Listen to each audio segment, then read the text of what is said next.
সাহেবকে ভুলে এবার শাহিদে মজলেন করিনা।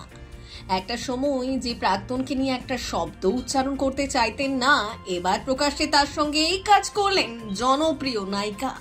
হঠাৎ করে করিনার হলোটা কি? তবে কি পুরনো প্রেম জীবনে ফিরে আসার সম্ভাবনা, নাকি প্রকাশ্যে এহেন কাণ্ড ঘটানো নেপথ্যে রয়েছে অন্য কারো? দেখুন, দীর্ঘ সময় বাক্যালাপ নেই। এক সময় সম্পর্কে থাকলেও বিচ্ছেদের পর তাদের মধ্যে বিন্দুমাত্র বন্ধুত্ব ছিল না, কিন্তু তারপর কেটে গিয়েছে অনেকগুলি বছর। যে যার জীবনে নিজের মতো এগিয়ে গিয়েছেন। কিন্তু সম্প্রতি এক অনুষ্ঠানে হঠাৎ দেখা প্রাক্তন জুটি করিনা কাপুর খান ও শাহিদ কাপুরে। শনিবার জয়পুরের এক অনুষ্ঠানে গিয়েছিলেন তারা। অনুষ্ঠানের মঞ্চে পাশাপাশি দাঁড়িয়ে কথাও বলতে দেখা যায় এক সময় জনপ্রিয় বলিউডের এই কাপলকে। শুধু কথাই নয়, বহু বছর পর মুখোমুখি হয়ে পরস্পরকে আলিঙ্গনও করেন শাহিদ ও করিনা। এই দৃশ্য অনুরাগীদের কাছে খুবই বিরল। এতদিন কোনো অনুষ্ঠানে মুখোমুখি হলেও পরস্পরকে এড়িয়েই গিয়েছেন তারা।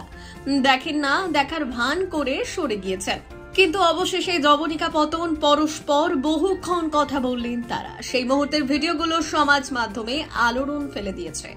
শাহিদ ও করিনা ঠিক কি নিয়ে কথা বলছিলেন তা স্পষ্ট নয় ঠিকই, কিন্তু দুজনের কথা বলার ভাবভঙ্গি দেখে অনুরাগীদের অনুমান হয়তো এক সময়ের একসঙ্গে কাজ করার স্মৃতি রোমন্থন করছেন দুজনে।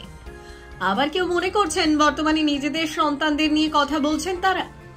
এক জায়গায় দেখা যায় বেবো তার চীনা ভঙ্গিতে হেসে হেসে কথা বলছেন, চোখে চোখ রেখে শুনছেন শাহিদ। অনুরাগীদের স্বাভাবিকভাবে কথা বলার চেষ্টা করছেন তারা। আসলে পুরনো কথা কেউই ভোলেনি, ক্যামেরা রয়েছে বলে পরস্পরের সঙ্গে সৌজন্য সাক্ষাৎ করছেন মাত্র। তবে এই জুটিকে ফের এক পর্দায় দেখতে উদ্গ্রীব সকল ভক্ত। জবইমির ছবিতে জুটি বেঁধেছিলেন করিনা ও শাহিদ। তাদের রসায়নে মুগ্ধ হয়েছিলেন দর্শকরা, তাই আদিত্য ও গীতকে একসঙ্গে দেখতে চান সবাই। উল্লেখ্য, একটা সময় বলিউডের সব থেকে জনপ্রিয় জুটি ছিলেন শাহিদ করিনা। তাদের একসঙ্গে পর্দায় দেখতে বেশ ভালোবাসতেন দর্শকবৃন্দ।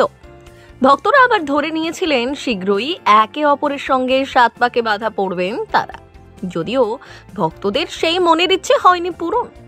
হঠাৎ করে সম্পর্ক ভেঙে চুরমার হয়ে যায় জনপ্রিয় এই তারকা কাপলের। এমনকি শেফের সঙ্গে বিয়ে হওয়ার পরপরই স্পষ্টভাবে অভিনেত্রী জানিয়ে দিয়েছিলেন তিনি অতীত নিয়ে কথা বলতে চান না। বিশেষ করে শাহিদ নিয়ে তো একেবারেই নয়। করিনার এমন উক্তিতেই জল্পনা শুরু হয়, নিন্দুকদের মুখে নানান প্রশ্ন। কি এমন হয়েছে যে করিনা এই বিষয়ে মুখ খুলছেন না? শেষমেশ সম্প্রতি নিজেই সবটা স্পষ্ট করেছিলেন নায়িকা। অভিনেত্রীর কথায় শাহিদ বন্ধু হিসেবে ভালো, কিন্তু ওর ইগো বড্ড বেশি, আর সেটাই তাদের প্রেম জীবনে সমস্যার সৃষ্টি করেছিল। যদিও অভিনেত্রীর কথায় শাহিদের এখনো অনেক পরিবর্তন হয়েছে। ওরা ভালো থাকুক, সুখে থাকুক।